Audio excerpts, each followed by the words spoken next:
വളരെ നല്ല പ്രസന്നവദനരായ നല്ല സുന്ദരികളും നല്ല സുന്ദരന്മാരും.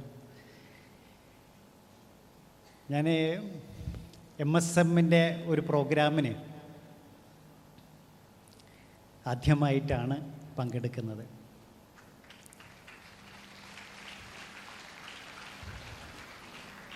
സാധാരണ ഇന്നത്തെ ദിവസം ഒരു തിരക്കുള്ള എൻ്റെ ക്ലിനിക്ക് ദിവസമാണ്, പ്രത്യേകിച്ച് അവധി ദിവസമൊക്കെ ആകുമ്പോൾ. പക്ഷേ MSMൻ്റെ ഒരു പരിപാടി ആണ് എന്ന് പറഞ്ഞപ്പോൾ തൽക്കാലം അതൊക്കെ ഒന്ന് മാറ്റി വെക്കാമെന്ന് വെച്ചു.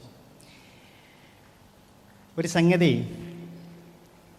ഞാൻ സംഘാടകർ എന്നെ ക്ഷണിച്ച ജൗഹർ സാറ് ആയിട്ട് സംസാരിക്കുകയായിരുന്നു. അപ്പോൾ അദ്ദേഹം പറഞ്ഞു, പ്രോഗ്രാം തുടങ്ങാൻ സ്വല്പം വൈകി. അതിൻ്റെ കാരണം ഞങ്ങൾ 1000 പേരെയാണ് ഏകദേശം പ്രതീക്ഷിച്ചത്. പക്ഷേ വന്നത് 1500 പേരാണ്. ഞാൻ ആദ്യമായിട്ടാണ് അങ്ങനെ ഒരു പരിപാടി കേൾക്കുന്നത്.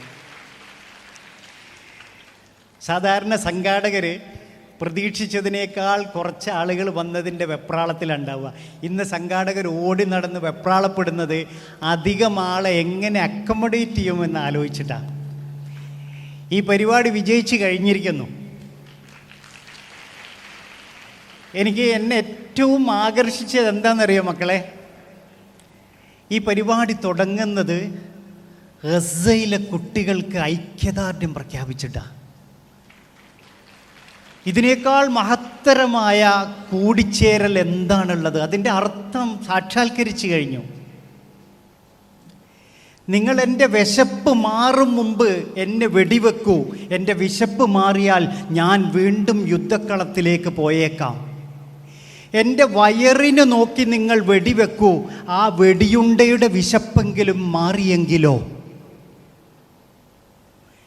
എന്ന് ചൊല്ലുന്ന കുഞ്ഞുങ്ങൾക്ക് ഐക്യദാർഢ്യം പ്രഖ്യാപിച്ചിട്ടാണ് നമ്മൾ തുടങ്ങുന്നത്.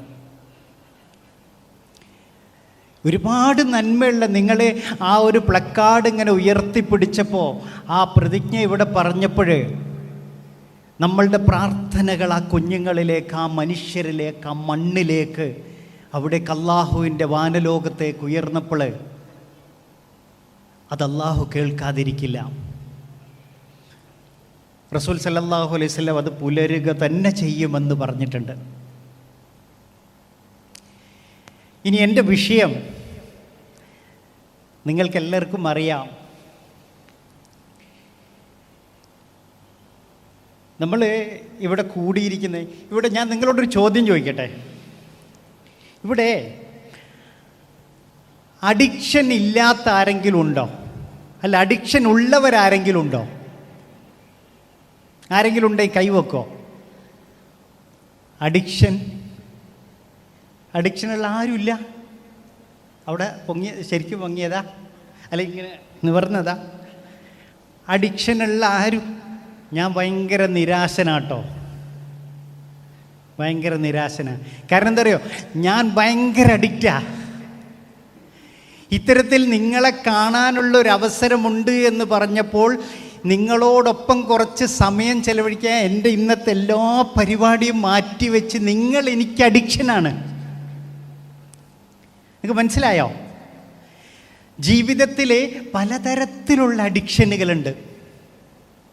ഇവിടെ ഇതിൻ്റെ പിന്നിൽ നിൽക്കുന്ന ഈ പ്രോഗ്രാമിൻ്റെ പിന്നാമ്പുറത്ത് ദിവസങ്ങളായി രാപ്പകൽ MSMൻ്റെ സജീവമായ പ്രവർത്തകർ രാപ്പകലില്ലാതെ കഠിനമായി അധ്വാനിച്ചതിൻ്റെ ഫലമാണ് ഈ ഇരിക്കുന്ന നമ്മൾ, ഈ നിൽക്കുന്ന ഞാൻ. ഇതൊരു അഡിക്ഷനാണ്. വസ്തുവിനോടല്ല ലഹരി അവർക്ക്. എന്തിനോടാ ലഹരി? ജീവിതത്തോടാണ്. ഇഹലോകത്തെ ജീവിതത്തെയും പരലോക ജീവിതവും അഡിക്ഷനാണ് അവർക്ക്. നമുക്ക് അഡിക്ഷൻ വേണ്ടേ? ഉറക്കെ പറയണം കേട്ടോ. ഞാൻ ഒറ്റയ്ക്ക് ഇവിടെ നിന്ന് സംസാരിക്കലല്ല, നമ്മൾ ഒരുമിച്ചാണ്. നിങ്ങളും കൂടി വേണം എൻ്റെ കൂടെ. അപ്പം അഡിക്ഷൻ വേണോ?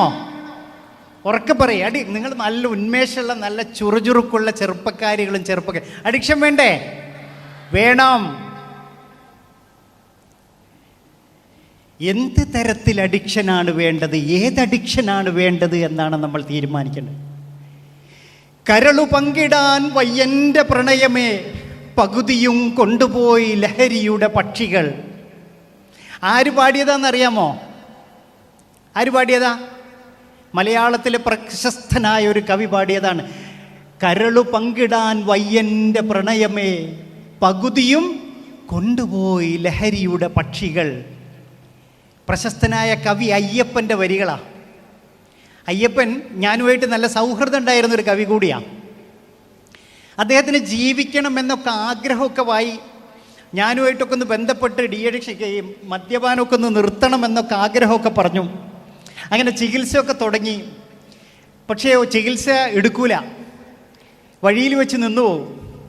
അങ്ങനെയാണ് തിരുവനന്തപുരത്ത് സ്ട്രീറ്റിൽ ചോര ഛർദ്ദിച്ച് കമിഴ്ന്ന് കിടന്നിടത്ത് നിന്ന് ആരോ എടുത്തു കൊണ്ടുപോയി തിരുവനന്തപുരം ഗവൺമെൻറ് ആശുപത്രിയിൽ കൊണ്ടുവച്ച് അവിടെ കിടന്ന് മരിച്ചിട്ട് ആരോ ആണ് തിരിച്ചറിയുന്നത് കേരളത്തിൻ്റെ ഇഷ്ടപ്പെട്ട പ്രിയപ്പെട്ട സിലബസുകളിൽ കവിതകളുള്ള കവി അയ്യപ്പനാണ് ഈ മരിച്ച് തെരുവിൽ കിടന്ന് മരവിച്ചിരുന്നതെന്ന്. അയാൾ മരിക്കുന്നതിന് മുമ്പ് പാടിയതാണ് കരള് പങ്കിടാൻ വയ്യൻ്റെ പ്രണയമേ, പകുതിയും കൊണ്ടുപോയി ലഹരിയുടെ പക്ഷികൾ. എൻ്റെ ക്ലിനിക്കിൽ മംഗലാപുരത്ത് പഠിക്കാൻ പോയ ഒരു ഫാം ഡി ചെറുപ്പക്കാരനെ അങ്ങനെ ഫാം ഡി കോഴ്സൊക്കെ കഴിഞ്ഞു കേട്ടോ.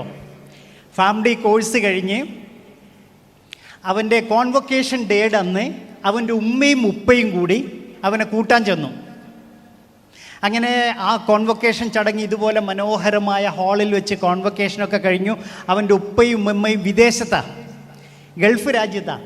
അവിടെ നിന്ന് അവരിതിനു വേണ്ടി വന്നു.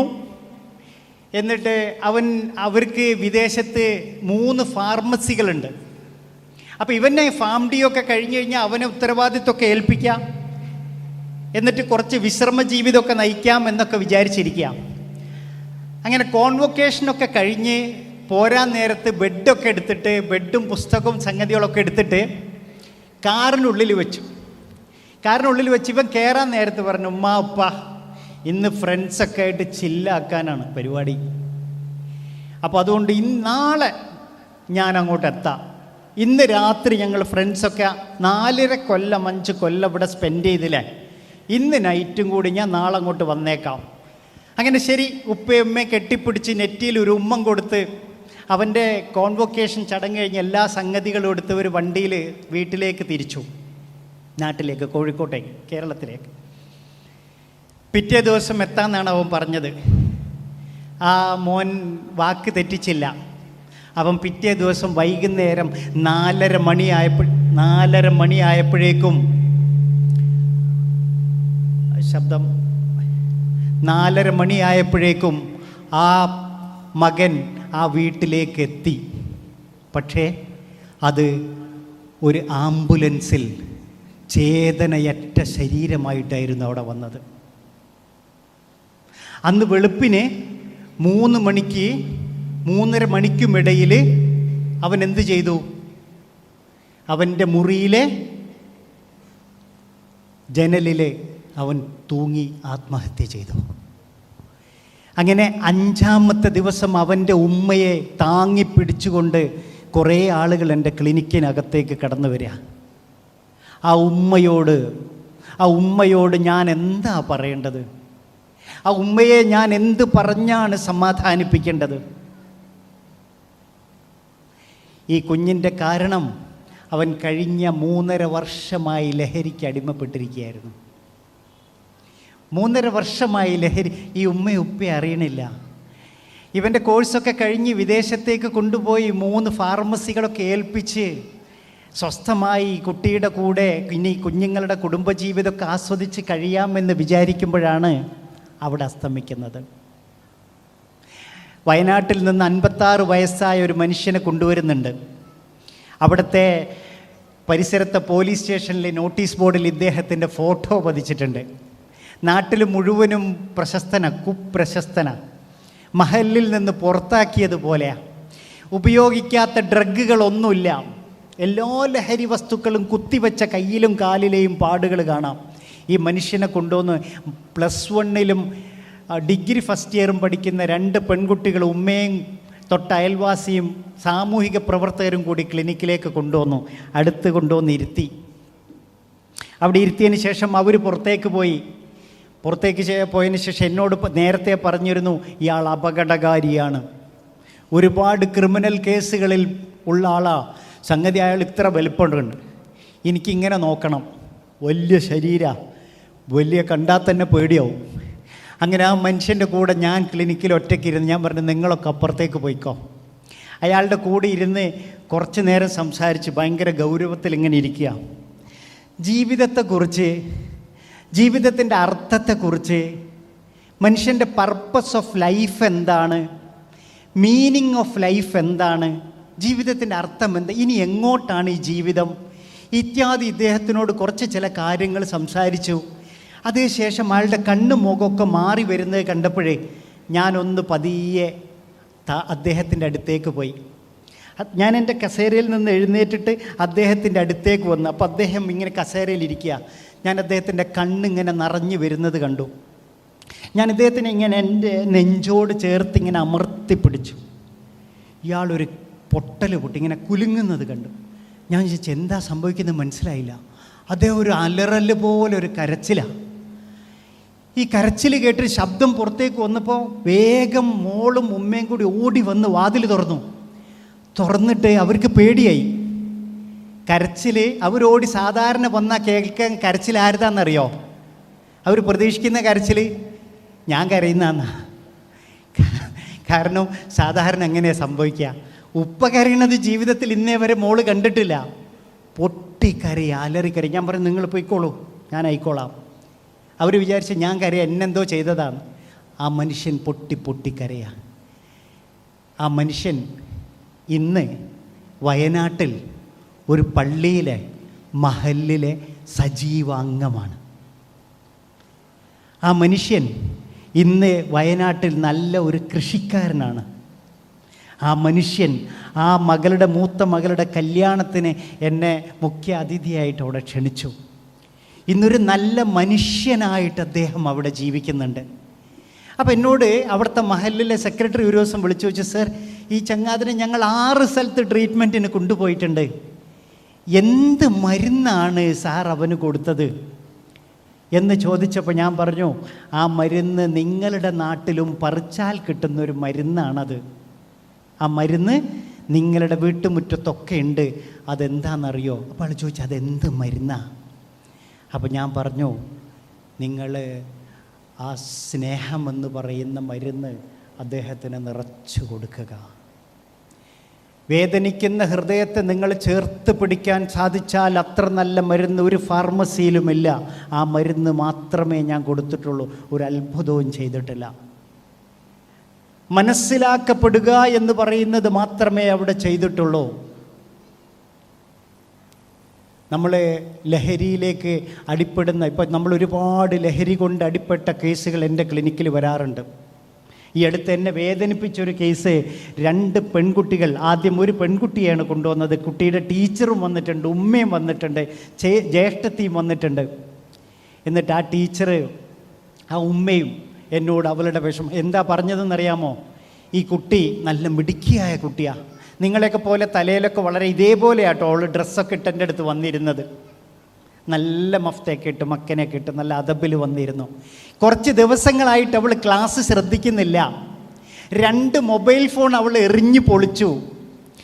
മിണ്ടുന്നില്ല, സംസാരിക്കുന്നില്ല, ക്ലാസ് ശ്രദ്ധിക്കുന്നില്ല. എന്താണ് കുട്ടിക്ക് പറ്റിയതെന്ന് മനസ്സിലാവണില്ല. ടീച്ചർമാർ പറഞ്ഞു നല്ല കുട്ടിയായിരുന്നു, ഫുൾ ഉറക്കമാണ് അവൾ ക്ലാസ്സിൽ. അങ്ങനെ ഞാൻ ആ കുട്ടിയെ അടുത്തിരുത്തി, നിങ്ങളൊക്കെ അപ്പുറത്തിരുന്നോളാൻ പറഞ്ഞു. ഞാൻ അവളുടെ അടുത്ത സീറ്റിൽ കസേരയിൽ തന്നെ ചെന്നിരുന്നു. കുറച്ച് നേരമൊക്കെ മുമ്പിലിരുന്ന് സീറ്റിൽ സംസാരിച്ചു. അവളോട് ഞാൻ അവളുടെ തലയിലൊക്കെ ഒന്ന് തട്ടി എന്നൊന്ന് ചേർത്ത് പിടിച്ചിട്ട് അവളോട് കുറച്ച് നേരമൊക്കെ ചില കാര്യങ്ങൾ സംസാരിച്ചു. ഇതുപോലെ അവളുടെ കണ്ണൊന്ന് പൊടിയാൻ തുടങ്ങി.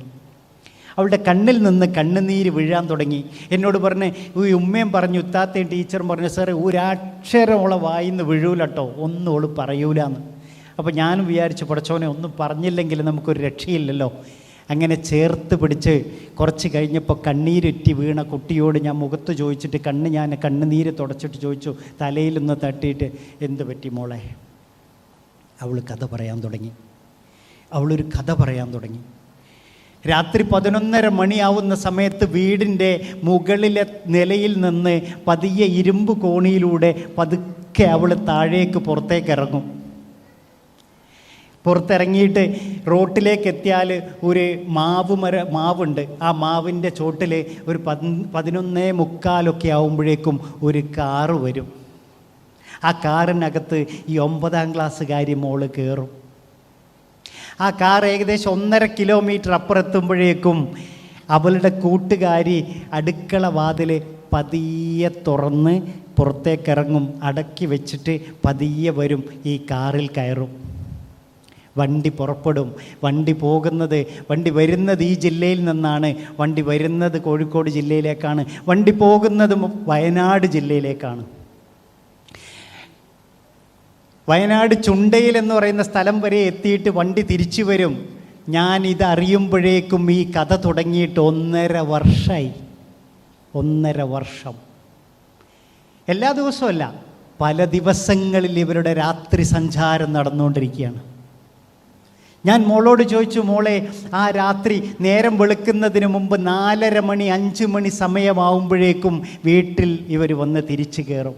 ചില ദിവസങ്ങൾ കോഴിക്കോട് മെഡിക്കൽ കോളേജിൻ്റെ പാർക്കിങ്ങിലാണ് വണ്ടി ഉണ്ടാവുക. ചില ദിവസം ഉണ്ടാവുക ബീച്ച് ഹോസ്പിറ്റലിലാണ്. ചില ദിവസം കോഴിക്കോട് നഗരം മുഴുവൻ ചുറ്റിക്കൊണ്ടിരിക്കുകയാണ് ചെയ്യുക. വണ്ടി പലയിടത്തും നിർത്തൂല. ഞാൻ ചോദിച്ചു, മക്കളെ എന്തായിരുന്നു മോളെ, എന്തായിരുന്നു? അവൾക്ക് പലതും അറിയില്ല. അറിയാവുന്നത് പലതും എനിക്കിവിടെ പറയാൻ കഴിയില്ല. അപ്പോഴേക്കും ആ കുട്ടിയുടെ മാനസികാവസ്ഥ, മെൻ്റൽ ഹെൽത്ത് താറുമാറായി തകർന്നു പോയിരിക്കുന്നു. കുറച്ച് ദിവസങ്ങൾക്ക് ശേഷം രണ്ടാമത് അവളുടെ കൂടെയുള്ള കൂട്ടുകാരി കൂടി എൻ്റെ അടുത്തേക്ക് കൊണ്ടുവരികയാണ്. പിന്നീട് അവളെ ചികിത്സയ്ക്ക് വിധേയമാക്കി. ഏകദേശം 1 വർഷത്തോളം സമയമെടുത്ത് ചികിത്സിച്ചിട്ടാണ് ആ കുട്ടിയെ തിരിച്ച് നോർമൽ അവസ്ഥയിലേക്ക് കൊണ്ടുവന്നത്. മുമ്പൊക്കെ നമ്മൾ ലഹരി അന്വേഷിച്ച് നമ്മളുടെ നാട്ടിലുണ്ടെങ്കിൽ പറയാം, അയാളൊരു മദ്യപിക്കുന്ന ആളാ, ഇയാളൊരു കഞ്ചാവ് അടിക്കുന്ന ആളാന്നായിരുന്നു പറഞ്ഞിരുന്നത്. ഇപ്പം അങ്ങനെയല്ല. ആരാണ് അതിൽ നിന്ന് ഒഴിവ് എന്നുള്ളതാണ് നമ്മൾ പറയാറ്. മുമ്പ് ലഹരിയെ നമ്മൾ തിരഞ്ഞു പോകണമായിരുന്നു എന്നാണ് പറയാറ്. ഇപ്പോൾ ലഹരി നമ്മളെ തേടി വന്നുകൊണ്ടിരിക്കുകയാണ്. നിങ്ങളിരിക്കുന്ന മൊബൈൽ ഫോണിൽ നിന്ന് നിങ്ങൾക്കൊരു സിഗ്നൽ മാത്രം കൊടുത്താൽ മതി. ഡാർക്ക് വെബിൽ കയറി നിങ്ങൾ ജസ്റ്റ് ഒരു റിക്വസ്റ്റ് ചെയ്താൽ മതി. നിങ്ങളുടെ വീടിൻ്റെ ഇലക്ട്രിക് പോസ്റ്റുകളുടെ മുമ്പിൽ അല്ലെങ്കിൽ പോസ്റ്റ് നമ്പർ പറഞ്ഞിട്ട് അവിടെ കൊണ്ടുതരും. ഞാൻ ഈയിടെ അത്ഭുതപ്പെട്ട ഒരു കാര്യമുണ്ട് മക്കളെ. നിങ്ങൾ ഈ കാര്യങ്ങൾ അറിഞ്ഞിരിക്കണമെന്ന് പറയുന്നത് നിങ്ങൾ MSMൻ്റെ ചോരത്തിളപ്പുള്ള യുവാക്കളും യുവതികളുമാണ്. നിങ്ങൾക്ക് ഈ വരാൻ പോകുന്ന നമ്മളുടെ സമൂഹത്തിലെ ഏറ്റവും മാരകമായി ഇപ്പോൾ കാർന്നു തിന്നുകൊണ്ടിരിക്കുന്ന ഈ ദുഷിച്ച ഈ സംഗതിയെ തടഞ്ഞു നിർത്തേണ്ട മിലിറ്ററിയാണ് നിങ്ങൾ. അതുകൊണ്ട് നിങ്ങൾ അറിഞ്ഞിരിക്കണം. ഈ അടുത്ത് ഞാൻ കണ്ട അത്ഭുതപ്പെട്ട സംഗതി, ഉമ്മ ഇവനെ ലഹരിയൊക്കെ അടിപ്പെട്ടതിന് ശേഷം റീഹാബിലിറ്റേഷൻ കഴിഞ്ഞ് വീട്ടിൻ്റെ ഉള്ളിൽ ഗേറ്റിൽ പൂട്ടിയിടും. അപ്പോൾ രാത്രി ഇവന് പുറത്തൊന്നും തൽക്കാലം പോകണ്ട എന്നൊക്കെ പറഞ്ഞിട്ട് പൂട്ടിയിടും. അപ്പോൾ ഇവന് രാത്രി ഒരു 11:30 മണിയാവുമ്പോൾ ഒരു വിശപ്പ് അങ്ങ് തുടങ്ങും. അപ്പോൾ വിശപ്പല്ലേ, കുഴപ്പമില്ല, പുറത്തൊന്നും പോണില്ല. സൊമാറ്റോയിൽ എന്ത് ചെയ്യും, അവന് ഒരു ബർഗർ, ചില ദിവസങ്ങളിൽ ഒരു സാൻഡ്വിച്ച് അവൻ ഓർഡർ ചെയ്യും. അങ്ങനെ സാൻഡ്വിച്ച് ഓർഡർ ചെയ്തിട്ട് കുറച്ച് നേരം കഴിയുമ്പോൾ ബർഗർ വരും. അപ്പോൾ ഈ ഗേറ്റിൻ്റെ മുകളിലൂടെ ബർഗർ ഇങ്ങനെ സപ്ലൈ ചെയ്യും. ഇതിൻ്റെ മുകളിൽ കൂടിയാണ് തരിക. അപ്പോൾ ഉമ്മ കഥ കണ്ടിട്ടുണ്ടാവും. ബർഗറിൻ്റെ പെട്ടി വാങ്ങുന്നു, അല്ലെ സാൻഡ്വിച്ചിൻ്റെ പെട്ടി വാങ്ങുന്നു. മൂപ്പരെന്ത് ചെയ്യുന്നു, നേരെ മുകളിലെ റൂമിലേക്ക് പോകുന്നു. റൂം വാതിലടക്കുന്നു. അതിനുശേഷം സാൻഡ്വിച്ച് കഴിക്കുന്നു. കുഴപ്പമുണ്ടോ? ബർഗർ കഴിക്കുന്നു. കുഴപ്പമുണ്ടോ? എന്നാൽ ചെറിയൊരു കുഴപ്പമുണ്ട്. ആ ബർഗറിൻ്റെ ബോക്സിലില്ലേ ഓൻ ഉദ്ദേശിച്ച സാധനമുണ്ട്. പുതിയ സപ്ലൈ രീതികളാണ്. അപകടപ്പെടുത്തുന്ന രീതിയിലാണ് കാര്യങ്ങൾ പോയിക്കൊണ്ടിരിക്കുന്നത്. നിങ്ങൾ ഇതേക്കുറിച്ച് അറിഞ്ഞിരിക്കണം. എൻ്റെ ക്ലിനിക്കിൽ കൊണ്ടുവന്ന് അവർ പറയാണ്, സർ ഞങ്ങൾ അറിഞ്ഞിരുന്നില്ല ഇങ്ങനൊരു അപകടമുണ്ടെന്ന്. കഴിഞ്ഞ ദിവസം ഒരു ഓട്ടോറിക്ഷ ഡ്രൈവറെ പിടികൂടി. എന്ത്? ഈ കുട്ടിയുടെ സ്കൂളിൽ അയക്കുന്ന കുട്ടിയുടെ ബാഗിലാണ് അയാൾ ബാഗ് ഇങ്ങനെ വാങ്ങുക. എന്നിട്ട് ബാഗ് കൊണ്ടുപോയിട്ട് ഡ്രൈവർ ബാക്കിൽ കൊണ്ടുപോയി വെക്കും. അങ്ങനെയാണല്ലോ ഡ്രൈവർമാരെല്ലാവരുടെ ബാഗും വെക്കും. ഈ ബാഗിൽ എന്ത് ചെയ്യും? മൂപ്പരുടെ സാധനം വെക്കും. ട്രാൻസ്പോർട്ട് ചെയ്യാൻ ഭയങ്കര സുഖമാണ്. പോലീസ് നാർക്കോട്ടിക് സെല്ല് പിടികൂടിയ സമയത്ത് ഒരു പെൺകുട്ടിയാണ് പിടികൂടിയത്. അവളുടെ ബാഗിൽ നിന്ന് അതൊന്ന് ഡിസ്പ്രൂവ് ചെയ്യാൻ അവർ പെട്ട പാട് ഇപ്പോഴും കേസിൽ നിന്ന് ഊരിയിട്ടില്ല. നമ്മൾ എത്രമാത്രം വിജിലൻ്റ് ആയിരിക്കണം. നമ്മളുടെ ലഹരി, ഈ പറയുന്ന ലഹരി എന്ന് പറയുന്നത് എന്താണ് നമ്മളുടെ മസ്തിഷ്കത്തിൽ ചെയ്യുന്നത് എന്ന് നമ്മൾ മനസ്സിലാക്കണം. എന്താ ചെയ്യുന്നത്? എന്താണ് ലഹരിയുടെ കാരണം എന്ന് പഠിക്കുന്നുണ്ട്. ഡോക്ടർ ഗ്യാബർ മെറ്റെ എന്ന് പറയുന്ന കനേഡിയൻ ഫിസിഷ്യനായ, നിങ്ങൾ ശ്രദ്ധിച്ച് കേൾക്കണം, ഡോക്ടർ ഗ്യാബർ മെറ്റെ എന്ന് പറയുന്ന കനേഡിയൻ ഫിസിഷ്യനാണ് ഇന്ന് അഡിക്ഷനെ കുറിച്ചുള്ള ഏറ്റവും നല്ല പഠനങ്ങൾ നടത്തുന്നത്. അദ്ദേഹം പറയുന്നു, വേദനയാണ് എല്ലാ അഡിക്ഷനുകളുടെയും അടിസ്ഥാനം. ഒന്ന് ആലോചിച്ച് നോക്കൂ. വേദനിക്കുന്നവൻ്റെ വേദനാ സംഹാരിയാണ് അഡിക്ഷൻ, ഡ്രഗ്സ് എന്ന് പറയുന്നത്. ഡ്രഗ്സ് എന്ന് പറയുന്നത് എന്താ? ശരിക്ക് മെഡിസിൻ അല്ലേ? നമ്മളതിൻ്റെ ഫാർമസിയിൽ ഡ്രഗ്സ് എന്നല്ലേ പറയാ? ഇതിനും പറയുന്നത് ഡ്രഗ്സ് എന്നാണ്. ഗ്യാബർ മെറ്റെ പറയുന്നു, വേദന, ഉള്ളിൽ സങ്കടം അനുഭവിക്കുന്ന, പ്രയാസം അനുഭവിക്കുന്ന, ഡിപ്രസീവായ ആളുകളാണ് പെട്ടെന്ന് ലഹരികളിലേക്ക് പോകുന്നത്. നിങ്ങൾ ഈ കൗമാരപ്രായത്തിൽ WHO നിങ്ങളെക്കുറിച്ച് പറയുന്നത് എന്താണെന്നറിയാമോ? ടേമോയിൽ period of a human being. മനുഷ്യ ജീവിതഘട്ടത്തിലെ അഗ്നിപർവ്വത സ്ഫോടനാത്മകമായ സമയത്തിലൂടെയാണ് നിങ്ങളിപ്പോൾ കടന്നുപോയിക്കൊണ്ടിരിക്കുന്നത്. നിങ്ങളുടെ വിചാരങ്ങൾ ആ രീതിയിലാണ് തിളച്ചു മറിയുന്നത്. നിങ്ങൾ പെട്ടെന്ന് ബോറടിക്കും, പെട്ടെന്ന് സ്ട്രെസ്ഡ് ആവും, പെട്ടെന്ന് ഔട്ട് ബേസ്റ്റ് ആവും, ആങ്സൈറ്റിയോട് മൂഡ് ലോ ആവും, ഡിപ്രസ്ഡ് ആവും. ഈ ഒരു അവസ്ഥയിൽ ചേർത്ത് പിടിക്കാൻ നമ്മൾക്ക് കൂടെയുള്ള ആൾക്കാവണം. നിങ്ങളും നിങ്ങളുടെ കൂട്ടുകാരി, നിങ്ങളുടെ ക്ലാസ്സിലൊരു കൂട്ടുകാരൻ, നാട്ടിലെ ഒരു കൂട്ടുകാരി ഇത്തരത്തിൽ വിഷാദത്തിൽ, സങ്കടത്തിലുണ്ടെങ്കിൽ നമ്മൾക്ക് ചേർത്ത് പിടിക്കാനാവണം. അടുത്തിരിക്കുവോരനുജനെ കാണുവാൻ അക്ഷികളില്ലാത്തോർക്ക് അരൂപൻ ഈശ്വരൻ അദൃശ്യനായാൽ എന്തൊരാശ്ചര്യം. തൊട്ടടുത്തിരിക്കുന്ന കുട്ടിയുടെ നെഞ്ച് പിടക്കുന്നത്, കൂട്ടുകാരിയുടെ മനസ്സ് വേദനിക്കുന്നത് നമുക്കറിയാൻ സാധിച്ചിട്ടില്ലെങ്കിൽ കണ്ണടച്ച് നിന്നിട്ട് നമ്മളിങ്ങനെ പ്രാർത്ഥിച്ചിട്ട്, പടച്ചോനോട് ഇങ്ങനെ കുറേ പ്രാർത്ഥിച്ചിട്ട് എന്ത് കാര്യം എന്നാണ് ചോദിക്കുന്നത്? കാരണം നമ്മളുടെ മുമ്പിലിരിക്കുന്നവൻ്റെ വേദനയെ അറിയാൻ സാധിക്കണം.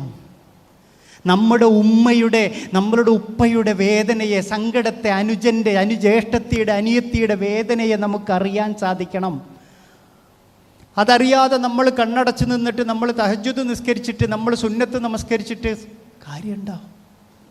കാര്യമില്ല. ഈ വേദനയെ നമുക്ക് കാണാൻ പറ്റണം. എന്തുകൊണ്ടാണ് ലഹരിയിലേക്ക് പലരും എത്തിപ്പെടുന്നതെന്നുള്ള പല പഠനങ്ങളുണ്ട്. എന്തുകൊണ്ട് ലഹരിയിലേക്ക് എത്തിപ്പെടുന്നു? ഒന്ന്, സാഹചര്യങ്ങൾ. രണ്ടാമതായി, ADHD ഉള്ള കുട്ടികളെ ശ്രദ്ധിച്ചിട്ടുണ്ടോ നിങ്ങൾ? ഹൈപ്പർ ആക്റ്റീവായ കുട്ടികൾ, അറ്റൻഷൻ ഡെഫിസിറ്റ് ഡിസോർഡർ ഉള്ള കുട്ടികൾ, ഇവർ ലഹരിയിലേക്ക് എത്താൻ വളരെ സാധ്യത കൂടുതലാണ്. മൂന്നാമതായിട്ടൊരു സംഗതി എന്താണെന്നറിയാമോ? നമ്മളുടെ ജീവിതത്തിൽ നമ്മൾ ഏതൊക്കെയോ നിലകളിൽ എത്തണമെന്ന് കഠിനമായി ആഗ്രഹിച്ചു. നമ്മൾ ആ പരീക്ഷ എഴുതണം, ഇത് കിട്ടണം.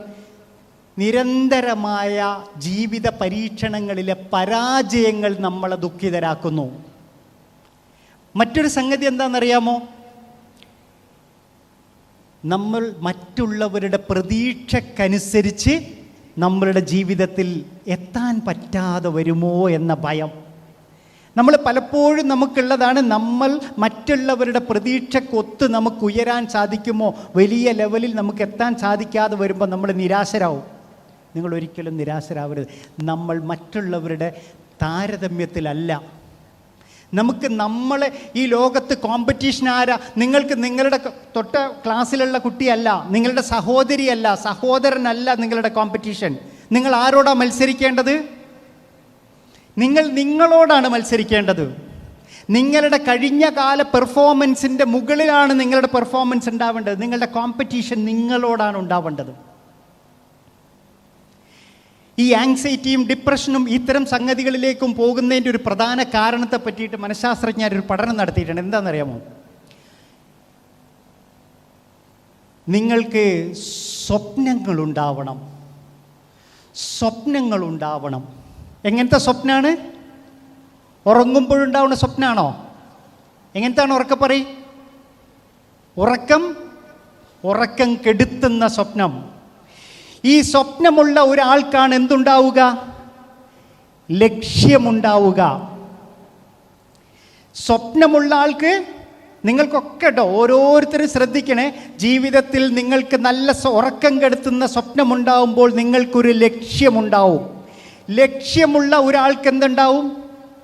ഡ്രൈവ് ഉണ്ടാകും. ചില ആൾക്കാർ പറയല്ലേ, പഠിക്കാൻ താല്പര്യമില്ല, ഒന്നിനൊരു മൂഡില്ല, എന്താ ചെയ്യേണ്ടതെന്നൊരു ഐഡിയ ഇല്ല, ആരാണ് ആവേണ്ടതെന്നുള്ളതിനൊരു പ്ലാനില്ല. കാരണം എന്തുകൊണ്ടാ? നിങ്ങൾക്ക് ഗോളില്ല. ഒരു ഗോളുള്ള ആൾക്ക് ഉള്ളിൽ എന്തുണ്ടാവും? ഡ്രൈവ് ഉണ്ടാകും. ഡ്രൈവ് ഉള്ള ആൾക്ക് എന്ത് വേണം? ഡ്രൈവ് ഉള്ള ആൾക്ക് കൺസിസ്റ്റൻസി ഉണ്ടാവണം. കൺസിസ്റ്റൻസി പറഞ്ഞാൽ ആ വഴിയിൽ തന്നെ ഉറച്ചു നിൽക്കണം. കൺസിസ്റ്റൻ്റായ ഒരാൾ എന്തുണ്ടാവണം? പെർസീവറൻസ് ഉണ്ടാവണം, നൈരന്തര്യം.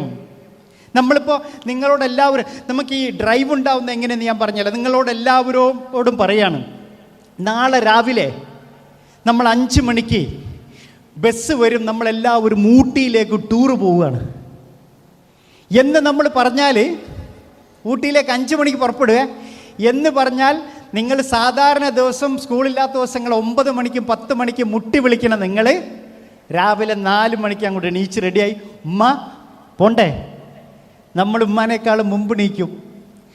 ഈ ഉറക്കത്തിൽ പോലും നമ്മളെ വിളിച്ചുണർത്തുന്ന ഡ്രൈവ് എവിടെ നിന്ന് വന്നതാ?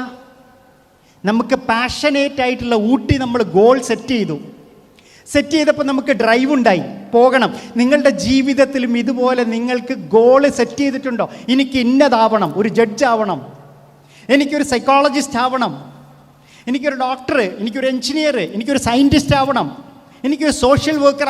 നിങ്ങളുടെ മനസ്സിൽ നിങ്ങളുടെ ജീവിതത്തെ നിങ്ങളുടെ അഭിരുചിക്കനുസരിച്ച്, ഞാൻ പറയാം ഇൻട്രസ്റ്റ് അനുസരിച്ചും പാഷൻ അനുസരിച്ചും അല്ല, അതൊക്കെ ചിലപ്പോൾ മാറും. നിങ്ങളുടെ അഭിരുചിക്കനുസരിച്ച് നിങ്ങളൊരു ഗോൾ സെറ്റ് ചെയ്യുക. ഈ ഗോൾ സെറ്റ് ചെയ്ത് കഴിഞ്ഞാൽ പിന്നെ നിങ്ങൾക്കുള്ളിൽ നിങ്ങളുടെ ഡ്രൈവ് വർക്ക് ചെയ്യാൻ തുടങ്ങും. എനിക്കാവണം എന്ന കഠിനമായ ആഗ്രഹം വരും. പിന്നെ കൺസിസ്റ്റൻസി. നിങ്ങൾ ഊട്ടിയിലേക്കുള്ള റോഡിലേക്ക് മാത്രമാണ് നിങ്ങളുടെ ശ്രദ്ധ. അതിനിടയ്ക്ക് തിരിഞ്ഞ് ഓപ്പോസിറ്റ് വഴിക്ക് എത്തിയാൽ എത്തൂല. കൺസിസ്റ്റൻ്റായി ആ റോഡിൽ നിൽക്കണം. പെർസീവറൻസ്, നിരന്തരം, നൈരന്തര്യം. അതിൻ്റെ ഇടയിൽ വണ്ടി നിർത്തി എവിടെയെങ്കിലും കിടന്നുറങ്ങി 2 ദിവസം അവിടെ എത്തുമോ? ഇല്ല. പെർസീവറൻസ്. അപ്പോൾ നിങ്ങൾ അവിടെ എത്തും, ഊട്ടിയിൽ നിങ്ങളെത്തും, നിങ്ങളുടെ ജീവിതത്തിൻ്റെ ലക്ഷ്യത്തിൽ നിങ്ങളെത്തും. അപ്പോൾ ആങ്സൈറ്റിയും ഡിപ്രഷനും വരുമ്പോൾ നമ്മൾ ലഹരികളിലേക്ക് പോകുന്നു. മറ്റൊരു കൂട്ടർ എന്താണെന്നറിയാമോ? അവരുടെ ജീവിതത്തിൻ്റെ ലക്ഷ്യമില്ലാത്തതാണ്. ഞാൻ പറഞ്ഞു വന്നതാണ്, ലക്ഷ്യമില്ലാത്തതാണ് ഒരു കൂട്ടർ ലഹരികളിലേക്ക് അടിപ്പെടുന്നത്. മറ്റേത് ചില കൂട്ടുകെട്ടുകൾ, സാഹചര്യങ്ങൾ അനുകൂലമാകുമ്പോൾ അവർ അതിലേക്ക് പതിയെ ചാഞ്ഞു തുടങ്ങുന്നു. അപ്പോൾ ADHD ഉള്ള ആളുകൾ, വേണ്ട ശ്രദ്ധ കിട്ടാത്ത വരുന്ന ആളുകൾ, വീട്ടിൽ നിന്ന് ബന്ധുക്കളിൽ നിന്ന് ഒക്കെ വേണ്ട രീതിയിലുള്ള സ്നേഹവും പരിലാളനയും കിട്ടാത്ത ആളുകൾ, കൺസിഡറേഷൻ, വാല്യൂ ചെയ്യൽ, സ്നേഹം കിട്ടും, പക്ഷെ വാല്യുവേഷൻ എന്ന് പറഞ്ഞ സംഗതിയുണ്ട്, പരിഗണന കിട്ടാതെ വരുമ്പോൾ. അപ്പം നിങ്ങൾ ശ്രദ്ധിക്കേണ്ടത് എന്താണെന്നറിയാമോ മക്കളെ? നിങ്ങളും മനഃശാസ്ത്രജ്ഞന്മാരുടെ റോളിൽ നിങ്ങൾ വേണം. എന്തിന്? നിങ്ങളുടെ കൂട്ടുകാരെ ഹെൽപ്പ് ചെയ്യാൻ, അവർക്ക് ഇത്തരത്തിൽ കൂട്ടുകാരികളെ ഹെൽപ്പ് ചെയ്യാൻ. അത്തരത്തിൽ വിഷമം അനുഭവിക്കുന്നവരെ ചേർത്ത് പിടിക്കണം. മറ്റൊരു കൂട്ടരാരെന്നറിയാമോ? ചെറുപ്പത്തിൽ ഏതെങ്കിലും തരത്തിൽ മാനസികമോ ശാരീരികമോ ആയ പീഡനം അനുഭവിച്ച കുട്ടികൾ, ശാരീരികമോ മാനസികമോ ആയ പീഡനം അനുഭവിച്ച കുട്ടികൾ എന്ത് സംഭവിക്കും? അവർക്ക് അവരിത്തരത്തിലുള്ള ലഹരികളിലേക്ക് അടിപ്പെടും. മറ്റൊരു കൂട്ടർ എന്താണെന്നറിയാമോ? അവർ അവഗണിക്കപ്പെടുക. കൂട്ടുകാരുടെ ഇടയിൽ വെച്ച്, ക്ലാസ്സിൽ വെച്ച്, വീട്ടിൽ വെച്ച് അവരെ അവഗണിക്കുക, പരിഹസിക്കുക, ഇങ്ങനെ നിരന്തര പരിഹാസം ഏറ്റുവാങ്ങിയ കുട്ടികൾ ലഹരിയിലേക്ക് എത്തിപ്പെടും. ഇനി ഈ ലഹരി കൊണ്ട് നമ്മളുടെ മസ്തിഷ്കത്തിൽ എന്താണ് സംഭവിക്കുന്നത്? തലച്ചോറിൽ നിരവധി രാസമാറ്റങ്ങൾ സംഭവിക്കുന്നുണ്ട്. ശാസ്ത്രജ്ഞർ, ന്യൂറോ സയൻറ്റിസ്റ്റുകൾ ഒരു പഠനം നടത്തി. എന്താണെന്നറിയാമോ? ലഹരിക്ക് അടിപ്പെട്ട ആളുകളുടെ തലച്ചോറിൻ്റെ MRI എടുത്തു. MRI മനസ്സിലായില്ലേ? MRI എടുത്തു, സ്കാൻ ചെയ്തു. ഇതേപോലെ തന്നെ ലഹരിക്ക് അടിപ്പെടാത്ത ആളുകളുടെ MRIയും ഗുരുതരമായ പാറ്റേൺ ഡിഫറൻസുകൾ കണ്ടു. ഇനി വേറൊരു സ്റ്റഡി കൂടിയുണ്ട്. നമ്മൾ ഈ ലഹരി വസ്തുക്കൾ എന്ന് പറയുന്ന സിന്തറ്റിക്കും അല്ലാത്തതുമായ ലഹരി വസ്തുക്കളെ കുറിച്ചല്ലേ പറയുന്നത്. വേറൊരു രസകരമായ, ഇപ്പോൾ ഈ അടുത്ത് വന്ന ഭയപ്പെടുത്തുന്നൊരു സ്റ്റഡി ഉണ്ട്. മൊബൈൽ ഫോണുകൾക്ക് അഡിക്റ്റായ കുട്ടികളുടെ തലച്ചോറിൻ്റെ MRI സ്കാൻ എടുത്തു. എന്താ ചിലരൊക്കെ ചിരിക്കണത്? ആരുണ്ടോ ഇതിൽ? മൊബൈൽ ഫോണിന് അഡിക്റ്റായ കുട്ടികളുടെ MRI എടുത്തു. ആ MRIയും സബ്സ്റ്റൻസ് അബ്യൂസ് ചെയ്യുന്ന കുട്ടികളുടെ MRIയും കമ്പയർ ചെയ്ത് നോക്കിയ സമയത്ത് same kind of pattern changes ആണ്. ഇത് ഞാൻ പറയുന്നതല്ല, നിങ്ങൾ മൊബൈൽ ഫോൺ എടുക്കുക, ഗൂഗിൾ എടുക്കുക, MRI റിപ്പോർട്ട് നിങ്ങൾ ഈ രണ്ടെണ്ണം നിങ്ങൾ സെർച്ച് ചെയ്യുക, നിങ്ങൾക്ക് ആ സിഗ്നിഫിക്കൻറ്റ് ചേഞ്ചസ് സ്റ്റഡീസിൻ്റെ ഭാഗമായിട്ട് കാണാം. അമേരിക്കയിൽ ന്യൂയോർക്ക് ടൈംസിൽ 2022 നടന്നൊരു പഠനമുണ്ട്. പ്രായക്കാരായ 8ാം ക്ലാസ്, ഏതാണ്ട് 13 വയസ്സ് മുതൽ 24 വയസ്സ് വരെയുള്ള കുട്ടികളിൽ നടത്തിയ ഒരു പഠനം ന്യൂയോർക്ക് ടൈംസ് പബ്ലിഷ് ചെയ്തിട്ടുണ്ട്. അതെന്താണെന്നറിയോ? അമേരിക്കയിലെ ഈ യുവാക്കൾക്കിടയിലെ വിഷാദത്തെക്കുറിച്ചായിരുന്നു. വിഷാദം. ഇതിൽ 50% കുട്ടികളും ഡിപ്രഷൻ ആയതിൻ്റെ കാരണമെന്ന് പറയുന്നത് മൊബൈൽ ഫോണല്ല. മൊബൈൽ ഫോണിലെ ഒരു സിംഗിൾ ആപ്പാണ്, ആപ്ലിക്കേഷനാണ്. അതേതാന്ന് പറയാമോ? ഏതാ? അതെ, ഇൻസ്റ്റഗ്രാം. ഇൻസ്റ്റഗ്രാം ഉപയോഗിക്കുന്നവരെല്ലാവരും ഒന്ന് കൈവയ്ക്കേ. ആരെങ്കിലും ഒഴിവുണ്ടെങ്കിൽ മാത്രം. ഓക്കെ, അതാണ് എളുപ്പേ. എല്ലാവരും കൈവന്തിക്കണ്ട. ഉണ്ടോ? ഇൻസ്റ്റഗ്രാം ഉപയോഗിക്കില്ല? ഒരാളുണ്ട്, 2, 3, 4. ഓ മാഷാ അല്ലാ. ഇൻസ്റ്റഗ്രാം അതിനെതിരല്ല ഞാൻ. ഇൻസ്റ്റഗ്രാം ഉപയോഗിക്കാം, നമുക്കതിന് മേൽ നിയന്ത്രണം ഉണ്ടാവണം. ഏതും ആപ്ലിക്കേഷനും ഏത് ടെക്നോളജിയും നമുക്ക് ഉപയോഗിക്കാം. നിങ്ങൾക്ക് ഗൂഗിൾ ചെയ്താൽ കാണാം, ന്യൂയോർക്ക് ടൈംസിൻ്റെ ഈ പഠനം കാണാം. വിഷാദത്തിൻ്റെ കാരണം ഇൻസ്റ്റഗ്രാമാണ്. ഇൻസ്റ്റഗ്രാം വലിയ തകരാറുള്ള ആപ്പായിട്ടല്ലത്. അതിൻ്റെ കാരണം എന്താണെന്നറിയാമോ? ഇൻസ്റ്റഗ്രാം ചെയ്യുന്നത് എന്താണെന്നറിയാമോ? നമ്മളുടെ ജീവിതത്തെ താരതമ്യം ചെയ്തുകൊണ്ടിരിക്കുന്നു. നമ്മളുടെ ജീവിതത്തെ മറ്റുള്ളവരുമായിട്ട്. അപ്പോൾ എന്താ പറയുക അറിയോ? ഓളൊക്കെ കണ്ടില്ലേ, കുളുവിലും മണാലിയിലും ഹിമാചൽ ചില്ലൊക്കെ വന്ന് പൊളിക്കണുണ്ടല്ലേ. ഞാനിവിടെ എത്ര നാളെ ഇന്നെ മാക്സിമം വയനാട്ട് കൊണ്ടുപോകും. ഓളൊക്കെ കുളുവിൽ, മണാലിയിൽ, ദുബായിൽ, സിംഗപ്പൂർ. മറ്റേതിങ്ങനെ നോക്കിയിട്ട് പറയും, മറ്റോളൊക്കെ പാസ്ത, പിസ്സ, ക്രീമി, ചീസി. എന്താ ഓളെ അടിക്കുന്ന സാധനം നോക്ക്. ഞാൻ എന്ന് ഈ സാമ്പാറും ചോറും തന്നെ, മത്തിക്കറി. നമ്മളുടെ ജീവിതത്തെ നമ്മൾ മറ്റ് ഒരു ജീവിതവുമായി നമ്മൾ താരതമ്യം ചെയ്യാം.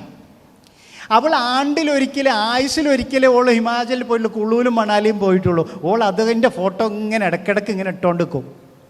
മറ്റോൻ എപ്പോഴെങ്കിലും ഒരു സമയത്താണ് ഈ പാസ്തയും പിസയും ക്രീമി സാധനമൊക്കെ കഴിച്ചതിൻ്റെ ഫോട്ടോ ഒക്കെ ഏറ്റവും ആരെങ്കിലും സങ്കടപ്പെട്ടിരിക്കുന്നതും കരഞ്ഞിരിക്കുന്നതും പോസ്റ്റ് ചെയ്യോ?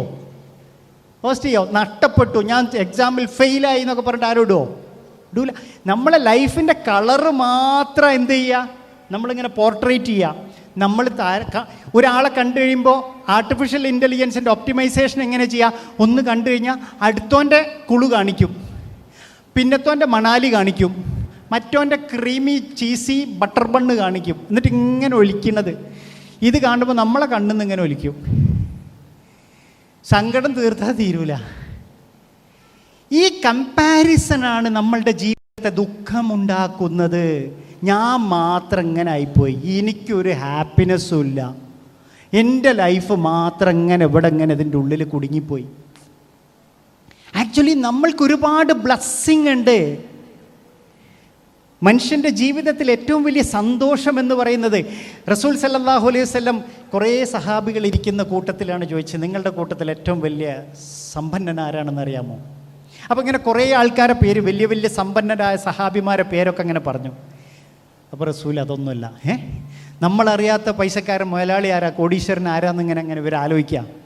അപ്പോൾ കുറച്ച് കഴിഞ്ഞപ്പോൾ റസൂൽ മൂലയിൽ ഇങ്ങനെ ഇരുന്നിരുന്ന ഒരു കറുത്ത് ഉണങ്ങി ദരിദ്രനായ മൂലയിൽ ഒരു മനുഷ്യനെ ചൂണ്ടിക്കാണിച്ചിട്ട് പറഞ്ഞു, നിറഞ്ഞ ഹൃദയമുള്ളവനാണ് ഏറ്റവും വലിയ സമ്പന്നൻ. നമുക്ക് എന്താ വേണ്ടതെന്നറിയാമോ? അള്ളാഹു നമുക്ക് തന്ന നിഅമത്തുകളിൽ എന്തുണ്ടാവണം? ശുക്ർ ഉണ്ടാവണം, അല്ലേ? നമുക്ക് എന്താ വേണ്ട? ശുക്റും ദിക്റും, അല്ലേ? ഇതുള്ള ആൾ എപ്പോഴെന്തായിരിക്കും? ഹാപ്പിനെസ്സിലായിരിക്കും, സന്തോഷമായിരിക്കൂലേ?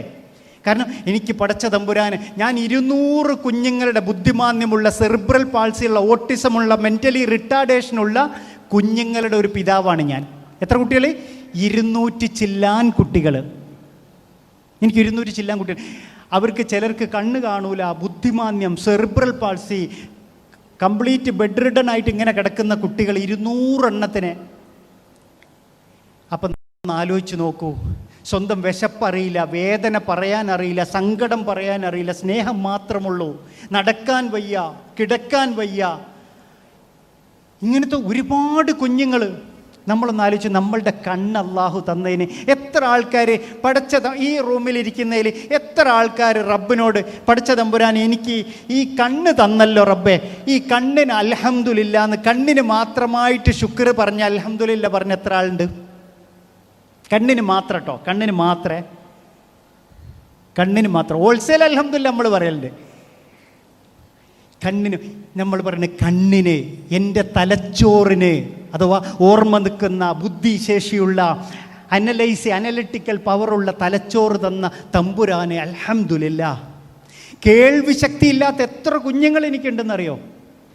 നമ്മളുടെ കേൾവി ശക്തിക്ക്, ഞാൻ എൻ്റെ മക്കളെയും കൊണ്ട് ഇടയ്ക്ക് ടൂറ് പോകൽ എവിടെയെന്ന് വെച്ചാൽ, ഈ പുറത്തൊക്കെ ടൂറ് പോകുന്നതിൻ്റെ ഇടയ്ക്ക് ഈ കുഞ്ഞുങ്ങളെ കൂടി കാണിക്കാൻ ഞാൻ കൊണ്ടുപോയി കഴിഞ്ഞാൽ, എൻ്റെ 6ാം ക്ലാസ്സിലുള്ള മോനൊക്കെ അത്യാവശ്യം നല്ല കുറുമ്പനാണെങ്കിലും അവിടെ പോയി വന്ന അവൻ്റെ എല്ലാ കുറുമ്പും നിൽക്കും, ഒന്നും പറയണ്ട. നമ്മൾ ഇടയ്ക്കൊക്കെ അങ്ങനത്തെ ചില സ്ഥലങ്ങളിൽ സന്ദർശിക്കണം. ബുദ്ധിമാന്യമുള്ള നമ്മൾ എത്ര ബ്ലെസ്ഡാ. അങ്ങനെ ഒരു കുഞ്ഞ് ആ വീട്ടിൽ ജനിച്ച ആ വീട് എന്ത് ചെയ്തു? സ്റ്റക്കായി. ടിൽ ഹിസ് ഡെത്ത് സ്റ്റക്കാണ്. നമ്മൾക്ക് നടക്കാൻ കാലുകളുണ്ട്, കൈകളുണ്ട്, നമ്മളുടെ ഹൃദയം, ശ്വാസകോശം, ആമാശയം, നമ്മളുടെ എല്ലാ അവയവങ്ങളും പ്രവർത്തിച്ചുകൊണ്ടിരിക്കുകയാണ്. ഇതിനൊക്കെ നമ്മൾ ശുക്ർ ഉണ്ടാകുമ്പോൾ ഹാപ്പിനെസ് ഉണ്ടാവുന്നു. ഞാൻ പറഞ്ഞു വന്നത് അതാണ്. നമ്മൾക്ക് കിട്ടിയ ബ്ലെസ്സിങ്സ്, നമ്മളെ മാതാപിതാക്കൾ, നമ്മളെ സിബ്ലിങ്സ്, നമുക്ക് 3 നേരം ഭക്ഷണം കഴിക്കാൻ കഴിയുന്നുണ്ടല്ലോ. ഞാൻ നോർത്ത് ഇന്ത്യയിൽ 300ഓളം മൈക്രോ ലേണിംഗ് സെൻറ്റേഴ്സ് ഞങ്ങൾ നടത്തുന്നുണ്ട്. 300 മൈക്രോ ലേണിംഗ് സെൻറ്റേഴ്സ്. അപ്പോൾ മൈക്രോ ലേണിംഗ് സെൻറ്റർ സ്കൂളൊന്നുമല്ല കേട്ടോ, ചെറിയ ഒരു ഷെഡൊക്കെ ഉണ്ടാവുള്ളൂ. 10, 20, 30 കുട്ടികളുണ്ട്. ആ സ്കൂൾ തുടങ്ങിയ കാലത്ത് അതിന് പേരിട്ടത് എന്താണെന്നറിയോ? കുട്ടികളെ കിട്ടണില്ല. ഞങ്ങളവിടെ പോയിട്ട്, ഞാൻ ജാർഖണ്ഡിലും ബീഹാറിലും ആസാമിലും വെസ്റ്റ് ബംഗാളിലും ഒക്കെ ഗ്രാമങ്ങളുടെ ഉള്ളിൽ പോയിട്ട്, ബംഗ്ലാദേശിൻ്റെ ബോർഡറിലൊക്കെ പോയിട്ട് ഞങ്ങൾ ഇങ്ങനത്തെ സ്ഥലങ്ങൾ കണ്ടുപിടിച്ച് തുടങ്ങാൻ പോയി. കുട്ടികളെ കിട്ടണില്ല. കാരണം എന്താണെന്ന് വെച്ചാൽ ഉപ്പാരും പറയണതേ, അത് ഓനെ പാടത്തേക്ക് പറഞ്ഞേച്ചാൽ ഒരു ദിവസം 30 ഉറുപ്പിക കിട്ടും. എന്താ നിങ്ങളെ കൂടെ വന്നിട്ട് കാര്യം? പഠിക്കുക, സ്കൂള് എന്ത് പഠിക്കാൻ? ഇതിനേക്കാളും നല്ല പഠിപ്പ് ഓൽക്ക് അറിയുന്നല്ല. 26 കിലോമീറ്റർ അപ്പുറമാണ് ഒരു സ്കൂളുള്ളത്. അപ്പോൾ ആ കുട്ടികളോട് ഞങ്ങൾ സ്കൂളിൻ്റെ പേര് മാറ്റി. എന്താണെന്നറിയോ? നാസ്ത സ്കൂൾ. അപ്പോൾ ഞങ്ങൾ ഫ്രീ ആയിട്ട് നാസ്ത കൊടുക്കും. അപ്പോൾ കുട്ടികളെ കിട്ടാൻ തുടങ്ങി.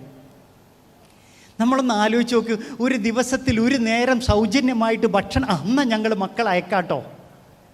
ഇന്നതൊരുപാട് ഡെവലപ്പ് ചെയ്തു. കുട്ടികൾ +2 പാസ്സായി, വലിയ ഇൻസ്റ്റിറ്റ്യൂട്ടുകളിൽ അവർക്ക് അഡ്മിഷൻ നേടാൻ തുടങ്ങി. നമ്മളുടെ ബ്ലെസ്സിങ്ങുകളെ നമ്മൾക്ക് എന്ത് ചെയ്യാൻ പറ്റണം? നമുക്ക് അള്ളാഹുവിനോട് ശുക്ർ ചെയ്യുമ്പോഴേ ഹാപ്പിനെസ് ഉണ്ടാവും. ജീവിതത്തെ നമ്മൾ ഇൻസ്റ്റഗ്രാമിൽ കമ്പയർ ചെയ്യുമ്പോൾ നമ്മളെപ്പോഴും ഡെസ്പറേറ്റ് ആവും. അപ്പോഴെന്താവും? സങ്കടം, വിഷാദം, മൂഡ് ഓഫ്, ഡിപ്രസ്ഡ്. ആ സമയത്ത് നമ്മളോട് ആരെങ്കിലും പ്രലോഭിപ്പിക്കുകയാണ്, എടാ എന്തിനാണ് ഇങ്ങനെ ഇരിക്കുന്നത്? എൻ്റെ ക്ലിനിക്കിൽ വന്ന ഒരാളുണ്ട്. അദ്ദേഹം പിന്നെ എറണാകുളത്തുകാരനാ. നിങ്ങൾ പറഞ്ഞാൽ അത്ഭുതപ്പെടും. അദ്ദേഹം മദ്യപാനിയാണ് കഴിഞ്ഞ 9 വർഷമായിട്ട്.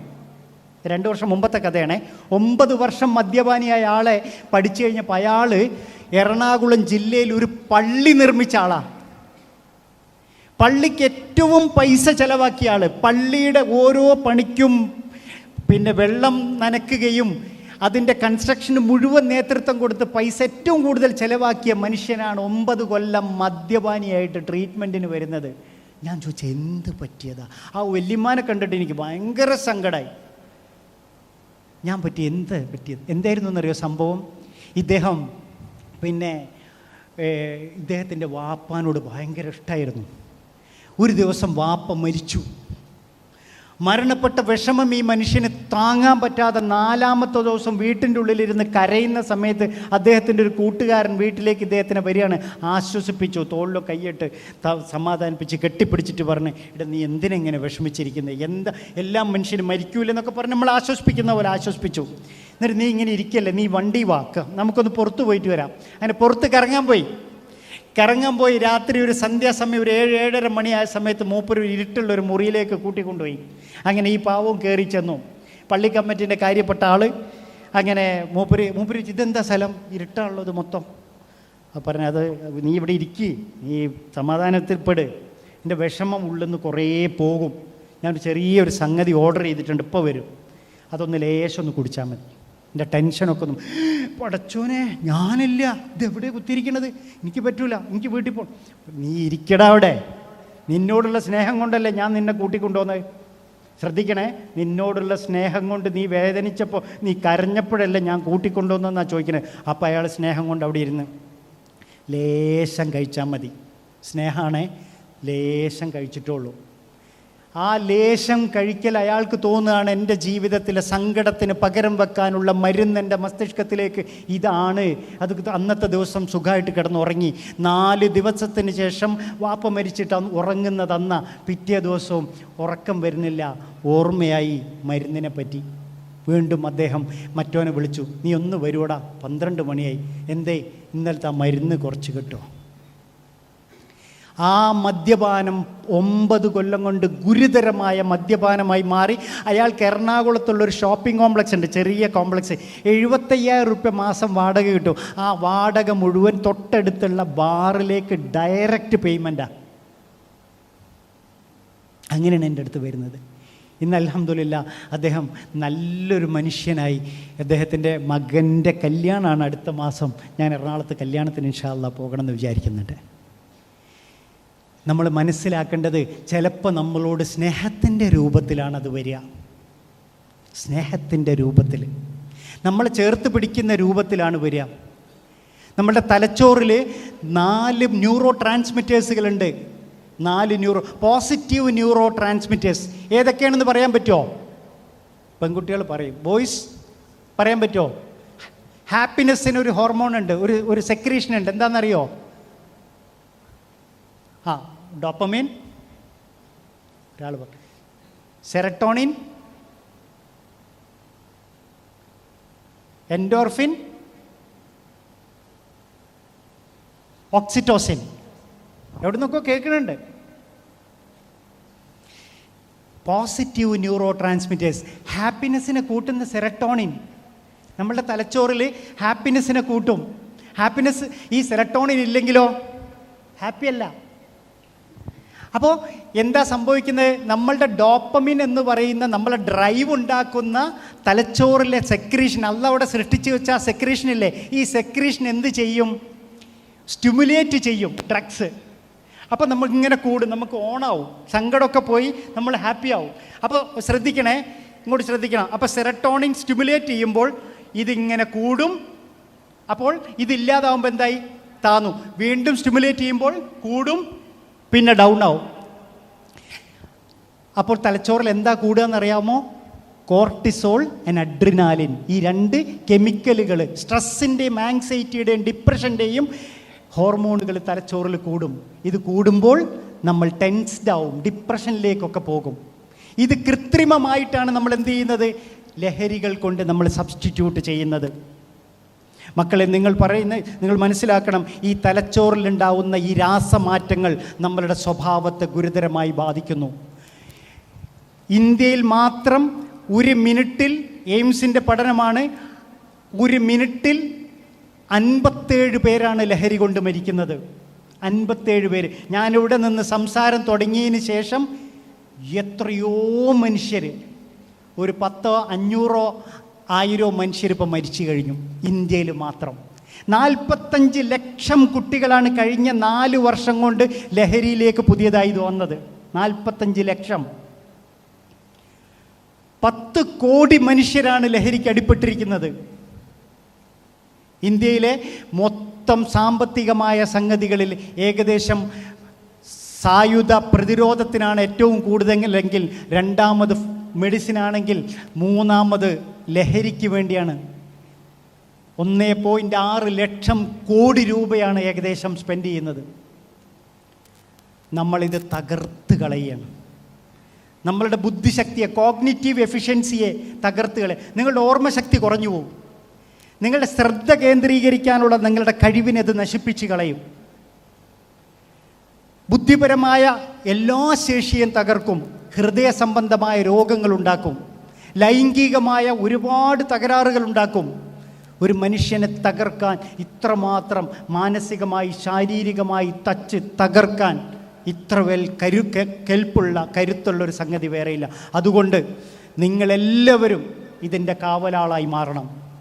നിങ്ങൾ ആരും, എനിക്കറിയാം, അത്തരത്തിലുള്ള ലഹരികളിലേക്ക് പോകൂല.